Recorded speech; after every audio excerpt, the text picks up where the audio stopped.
aparecer um tempo embaixo, né? É o tempo que tem sobrando? Não, né? Só um tempo, né? Saiu com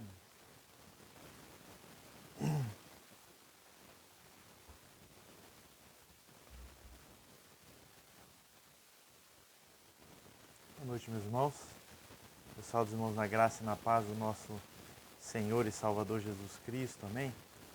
Eu gostaria de dar início nessa noite lendo a continuação de Marcos, no capítulo 2, onde nós vamos ainda meditar na palavra do Senhor, dizendo sobre o ministério do Senhor Jesus Cristo, passando então da glória à oposição. Mas nós vamos ver aqui versos 1 a 12, que trata sobre a cura de um paralítico ali em Cafarnaum. Nós trabalhamos nesse texto na semana passada, vendo a parte da cura, e hoje nós vamos olhar a parte da oposição também. Dias depois entrou Jesus de novo em Cafarnaum, e logo ocorreu que ele estava em casa. Muitos afluíram para ali, tantos que nem mesmo junto à porta eles achavam lugar, e anunciava-lhes a palavra. Alguns foram ter com ele, e conduziram um paralítico levado por 4 homens, e não podendo aproximar-se dele por causa da multidão, descobriram o eirado no ponto correspondente ao que ele estava. E fazendo a abertura, baixaram o leito que jazia o doente. Vendo-lhes a fé, Jesus disse ao paralítico: Filho, os teus pecados estão perdoados. Mas alguns dos escribas estavam assentados ali e arrazoavam em seu coração: por que ele fala deste modo? Isso é blasfêmia. Quem pode perdoar pecados senão um que é Deus? E Jesus, percebendo logo, por seu espírito, que eles assim arrazoavam, disse-lhes: por que arrazoais sobre estas coisas em vosso coração? Qual é mais fácil? Dizer ao paralítico: estão perdoados os teus pecados? Ou dizer: levanta-te, toma o teu leito e anda? Ora, para que saibais que o Filho do Homem tem autoridade sobre a terra e autoridade para perdoar pecados, disse ao paralítico: eu te mando, levanta-te, toma o teu leito e vai para a tua casa. Então se levantou, no mesmo instante, tomando o leito, retirou-se à vista de todos, a ponto de se admirarem todos e darem glória a Deus, dizendo: jamais vimos coisa assim. Oremos, meus irmãos. Deus e Pai de nosso Senhor Jesus Cristo, nós colocamos, ó Pai, diante do Senhor as nossas vidas. Em, ó Deus, gratidão, ó Deus, pela Tua palavra, gratidão pelo Teu, ó Deus, Tua manifestação sobre as nossas vidas, ó Pai, e revelação na Tua palavra. E assim, Deus, nós queremos olhar para a Tua palavra, queremos entender, compreender, ó Deus, a Tua vontade para as nossas vidas, ó Pai, e também aplicando isso no nosso coração, ó Deus, crendo no Senhor Jesus Cristo, ó Deus, e confiando que Ele é poderoso, ó Pai, sobre tudo e todos. Assim eu oro, Deus, para que o Senhor abra os olhos do nosso coração para o entendimento e me use como instrumento do Senhor. Em nome de Jesus. Amém, Deus. Um poeta holandês chamou a culpa do homem de raiz de todos os problemas humanos. Um psicológico inglês chamou então o sentimento de uma pessoa que foi perdoada de a maior força curadora do mundo. E quantas vezes não tem especialistas dito que muitos pacientes eles poderiam ser dispensados de instituições de tratamento mental se simplesmente pudessem convencer-se a si mesmo de que nada mais o acusa. Poder-se então imaginar que qualquer pessoa que ouvisse as palavras perdoadoras de Jesus ditas ao paralítico se alegraria em seu coração com aquele que havia sido então perdoado. Mas no coração dos escribas, que tinham ido ali para descobrir um erro de Jesus, não havia espaço para participar então dessa alegria, desse gozo.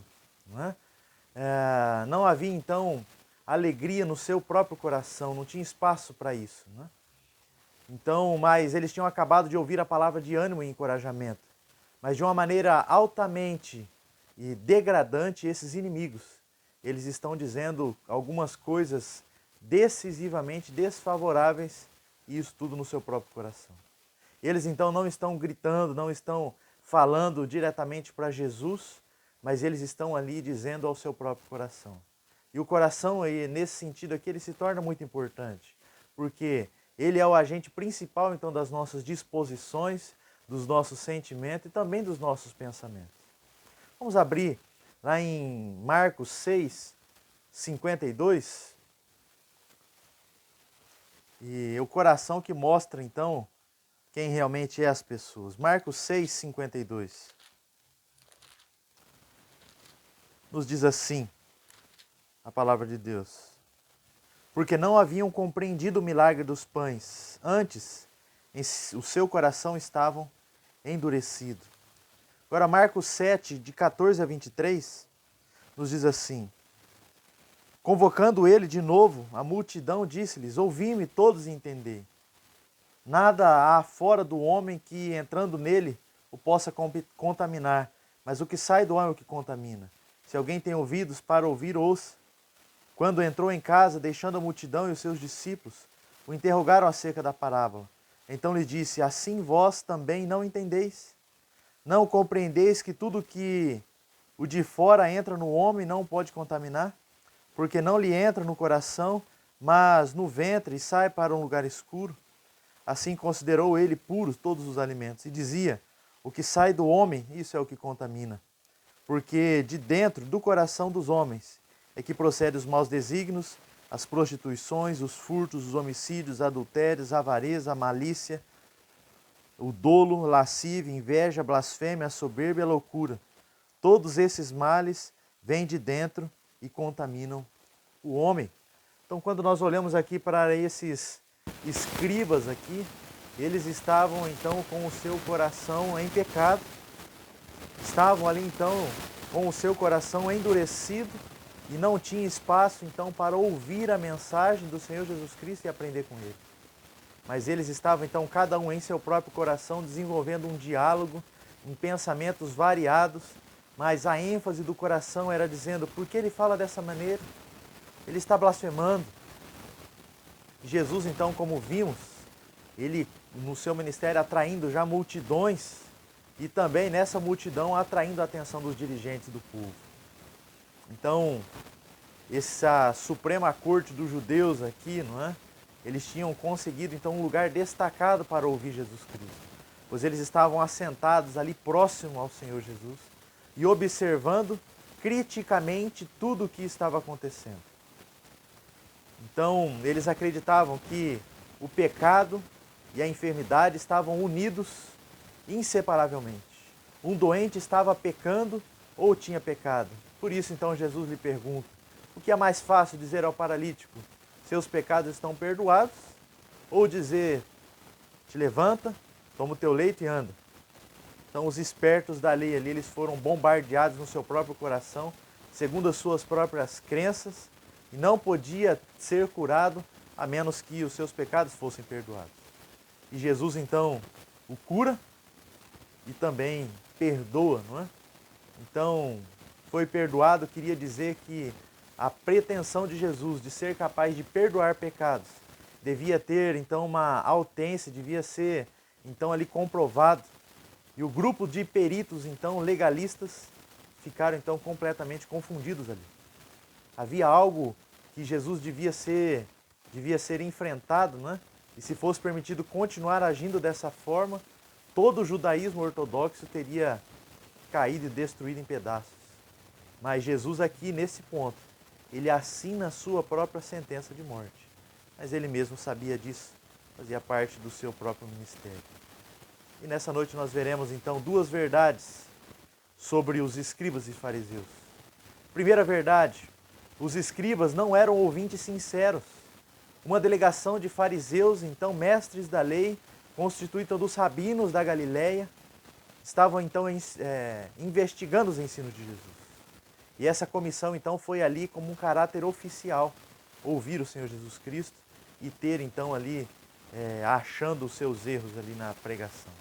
William Buckley diz que o Sinédrio da Corte Suprema dos Judeus, uma de suas funções era o guardião da ortodoxia, guardião da pregação da palavra.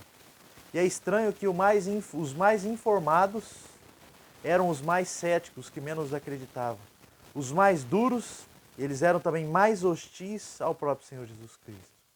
Ernesto diz que as multidões ignorantes tinham mais discernimento espiritual do que a própria liderança. Aqueles que mais conheciam teologia tornaram-se os inimigos maiores do Senhor Jesus Cristo.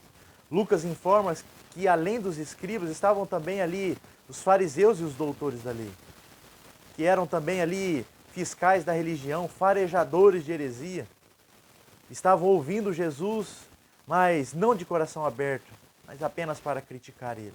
E a motivação dessa liderança era prender o Senhor Jesus Cristo, apanhar Jesus em alguma contradição.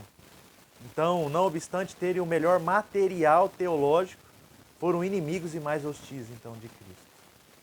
Então, ainda hoje há pessoas que frequentam as igrejas, que vêm às igrejas, mas saem piores. Por quê? Porque eles se tornam juízes então. Eles se veem como juízes e não como mensageiro. Eles se veem então como juízes ali, não servos da mensagem. E muitas vezes a gente chega e vem na igreja e apenas olha a mensagem e fica ali apenas com um olhar crítico, querendo criticar onde tem erros e assim por diante, né? Mas a gente não está muitas vezes com nossos corações abertos e atentos à palavra do Senhor Jesus Cristo. Então esses escribas e fariseus aqui, eles não eram ouvintes sinceros. Eles também aqui, esses escribas e fariseus, tropeçaram na sua própria teologia. Os judeus faziam uma relação entre o pecado e o sofrimento. Os sabinos entendiam que nenhum esforço, nenhum enfermo poderia ser curado de sua enfermidade até que Deus então perdoasse todos os seus pecados. Eles estabeleciam uma relação causal entre o pecado e a enfermidade. Acreditavam que ninguém poderia ser curado sem ser antes perdoado. Acreditavam então que a cura espiritual precisava preceder a cura física. Jesus então rejeitou expressamente essa dedução automática da doença a partir do pecado. Está lá em João 9,3, o Senhor Jesus Cristo nos diz: nem ele pecou, nem os seus pais, mas foi para que se manifestassem nele as obras de Deus. Então, meus irmãos, quando a gente olha para a questão de enfermidade, a gente não precisa associar e não pode associar ela exclusivamente ao pecado. Os escribas, então, foram apanhados na sua teologia, porque ao mesmo tempo rejeitaram a divindade de Cristo. Eles acreditavam piamente que era unicamente Deus que poderia perdoar pecados. Jesus então se dirige ao paralítico e diz: filho, os teus pecados estão perdoados. E logo então, ele curou o homem da sua paralisia, está lá em Marcos 2, 10 a 12. Dentro da teologia dos escribas, a cura era a prova evidente do perdão. E assim Jesus então provou que não era um charlatão, mas que era o próprio Deus, pois fez duas coisas que só Deus poderia fazer: perdoar pecados e curar pessoas. Então esses professores da lei ficaram presos nas suas armadilhas. Pois quando Jesus deu um movimento àquele paralítico, ficou evidente que ele, antes de mover o coração de Deus, ele colocara a graça então em movimento. E de acordo com Isaías 35, 4 a 6, vamos abrir lá, Isaías 35, 4 a 6, nos diz assim: dizei aos desalentados de coração, sede fortes, não temais, eis que o vosso Deus, a vingança vem, a retribuição de Deus, ele vem e vos salvará. Então se abrirão os olhos dos cegos, se desimpedirão os ouvidos dos surdos, os coxos saltarão como servos, e a língua dos mudos cantará, pois águas arrebentarão no deserto e ribeiros no ermo.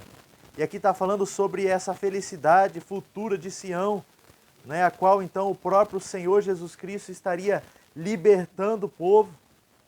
E aqui então nesse texto nós temos aqui então essa chegada dos dias messiânicos, início do ministério do Senhor Jesus Cristo, curando pessoas.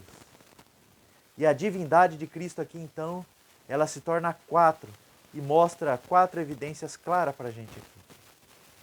Primeiro, ele demonstrou o poder sobre os próprios pensamentos. E ali então, esses líderes estavam ali arrazoando no seu próprio coração. E Jesus Cristo conhecia o que estava passando dentro dos seus corações. Jesus Cristo também mostrou, não é, a sua divindade, mostrando o seu poder, não é, sobre a autoridade de perdoar pecados. Olha lá, Marcos 2, 5. texto base, então, a qual nós lemos, né? Vendo-lhes a fé, disse ao paralítico: filho, os teus pecados estão perdoados. Terceiro, ele demonstrou poder para curar, lá no verso 10. Ora, para que saibais que o Filho do Homem tem autoridade, tem sobre a terra autoridade para perdoar pecados, disse ao paralítico: eu te mando, levanta, toma o teu leito e vai para a tua casa. E ele se levantou. No mesmo instante, tomando o leito, retirou-se à vista de todos. E ele também se intitulou o Filho do Homem, como lemos nos 10. Ora, para que saibais que o Filho do Homem, o próprio Senhor Jesus Cristo, aqui o Filho de Deus. E esse então é um termo messiânico, que aparece aqui no livro de Marcos 14 vezes. Aparece 80 vezes nos evangelhos. E corrobora com a verdade, né, de que Jesus é verdadeiramente o Filho de Deus. Então, meus irmãos, quando nós lemos para essa passagem, e olhamos para essa passagem de Marcos capítulo 2, verso 1 a 12, falando sobre a questão da cura desse paralítico e também ali, então, dessa oposição da liderança, a gente pode notar que o Senhor Jesus Cristo sempre esteve passando por momentos de oposição. Veio para o que era seu, mas os seus não o receberam. A sua liderança, a qual ele veio, estava fiscalizando ele para tentar pegar ele em algum erro. Ministério de Jesus, capítulo 1, nós vemos que ele foi oprimido ali, não é? Teve oposição da próprio diabo, sendo levado ao deserto para ser tentado. Ali, então, quando ele estava pregando na sinagoga, uma pessoa endemoniada se levanta. Mas podemos confiar em que aquele que nos chamou para a obra dele, para o ministério dele, para seguir a ele, ele é mais poderoso do que os poderosos. Sabemos que o próprio Senhor Jesus Cristo ele é mais poderoso do que o poder de Satanás. Ele é mais poderoso do que os nossos opositores. E quando a gente olha para Cristo nos chamando, para seguir a Ele, para caminhar com Ele, como nós temos esse livro de Marcos aqui, um chamado ao ministério, andar junto com Jesus, nós vamos ver que ele tem muita oposição, mas vamos ver que Deus é poderoso sobre os pensamentos daqueles que estão nos seguindo e sobre os nossos pensamentos. Ele é poderoso e ele tem autoridade sobre o perdão de pecados. Ele é poderoso sobre a cura. E ele é poderoso porque ele é o Filho de Deus. Então, com isso, sabemos que mesmo em meio à oposição, nós devemos e temos que olhar para Cristo. E devemos levar as pessoas até o Senhor Jesus Cristo. Por quê? Porque Ele é o único que pode, então, perdoar pecados. Ele é o único que pode curar. Ele é o único que pode libertar e é o único que pode salvar. Não há salvação em nenhum outro. Somente em Jesus Cristo, porque Ele é o caminho, Ele é a verdade, Ele é a vida, Ele é o Salvador. E para nós hoje, nós devemos lembrar, ver, não é, que o próprio Senhor Jesus Cristo, Ele é o nosso Senhor. Ele é o nosso Pai de amor e que conhece o som dos nossos corações, que nos chamou, que nos arregimentou para estar então seguindo a Ele no seu ministério. E Ele nos dá algumas orientações e dicas de como nós devemos fazer isso. Ao contrário então dos escribas e fariseus, que tinham um conhecimento teológico muito grande, mas o seu coração estava longe completamente do Senhor. Então nós vamos ler a passagem de 2 Timóteo, capítulo 2, verso 8 em diante, e nós vamos ver aqui a orientação do nosso Senhor através da vida de Paulo, ensinando os irmãos ali, não é? Na epístola de Timóteo, como eles deveriam prosseguir. Então, 2 Timóteo, capítulo 2. 2 Timóteo, capítulo 2, verso 8 em diante.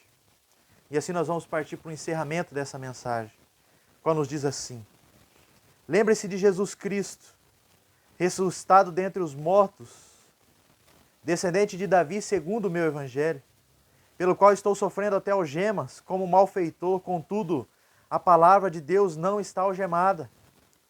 Por esta razão, tudo suporto por causa dos eleitos, para que também eles obtenham a salvação que está em Cristo Jesus, com eterna glória. E fiel é esta palavra. Se já morremos com Ele, também viveremos com Ele. Se perseveramos também, com Ele reinaremos. Se o negarmos, por sua vez o negará. Se somos infiéis, permanece fiel, pois de maneira nenhuma pode negar-se a si mesmo. Recomenda essas coisas, dá testemunho solene a todos perante Deus, para que evitem contendas de palavras, para que nada aproveitem, excesso a subversão dos ouvintes. Procure então apresentar-se diante de Deus aprovado, como obreiro que não tem de que se envergonhar e que maneja bem a palavra da verdade. Evite igualmente falatórios inúteis, profanos, pois os que deles usam palavras passarão de impiedade ainda maior. Além disso, a linguagem deles corrói como câncer, entre os quais incluem Himeneu e Fileto. Estes então se desviaram da verdade, asseverando que a ressurreição já se realizou, estão pervertendo a fé de alguns. Entretanto, o firme fundamento de Deus permanece, tendo o selo que o Senhor conhece os que lhe pertencem. E mais, aparte-se da injustiça todo aquele que professa o nome do Senhor. Então, verso 21 em diante diz: assim, pois, se alguém a si mesmo se purificar desses erros, será utensílio de honra, santificado e útil ao seu possuidor, estando preparado para toda boa obra. Foge das paixões da mocidade, segue a justiça, a fé, o amor, a paz, com os que de coração puro invocam o Senhor. Repele as questões insensatas, absurdas, pois sabes que só engendram contendas.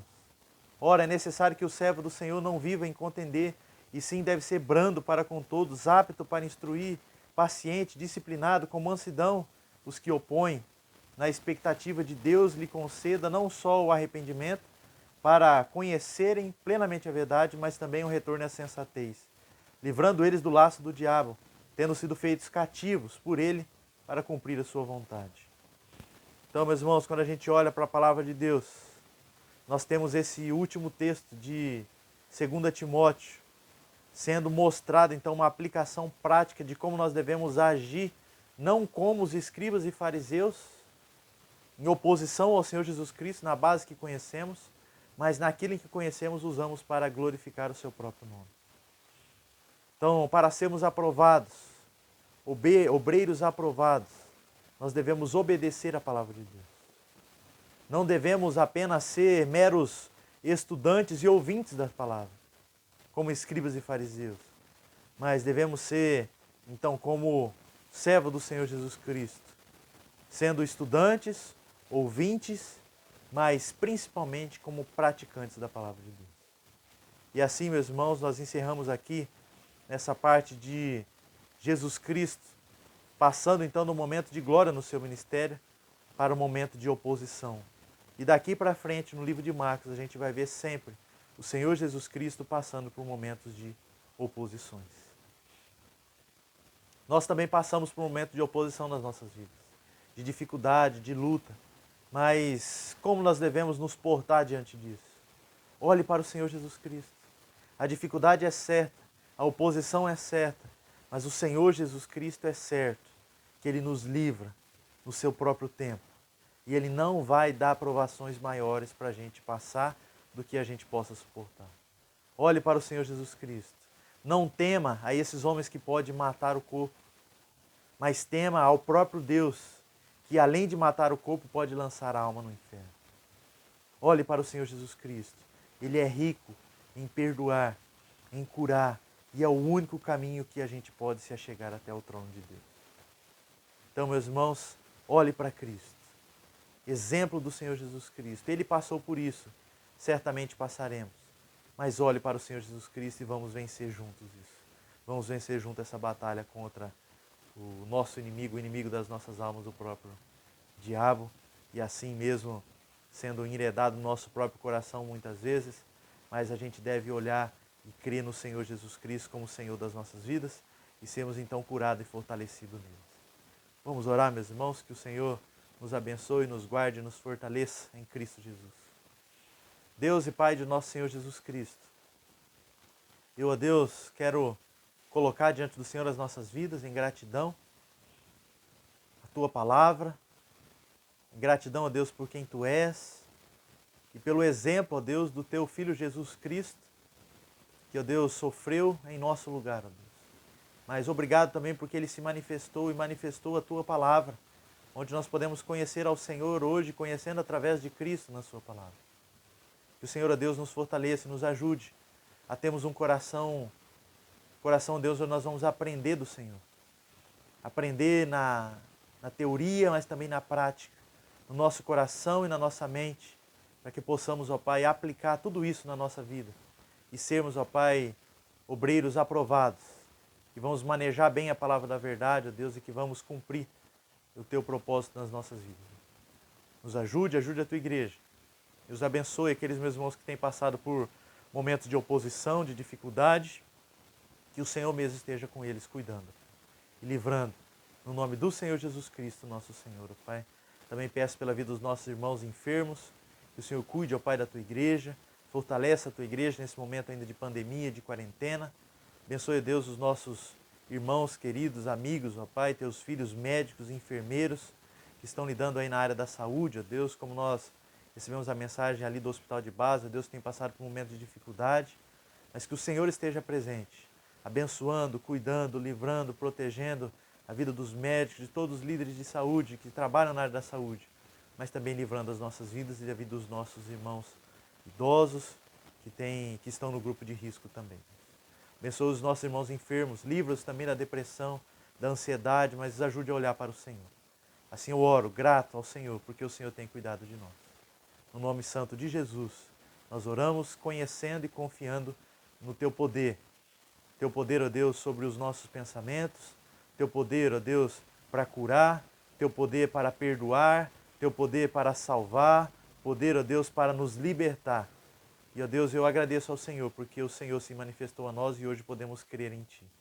Gratos somos e oramos no nome de Jesus. Amém. Que a graça do Senhor Jesus Cristo, que o amor de Deus, nosso Pai, e a comunhão, seja com todos nós, hoje e para todos sempre. Amém, amém e amém. Deus abençoe, meus irmãos. Fiquem em paz, tenham uma boa semana e sejam guardados, protegidos e guiados pelo Senhor. Deus abençoe.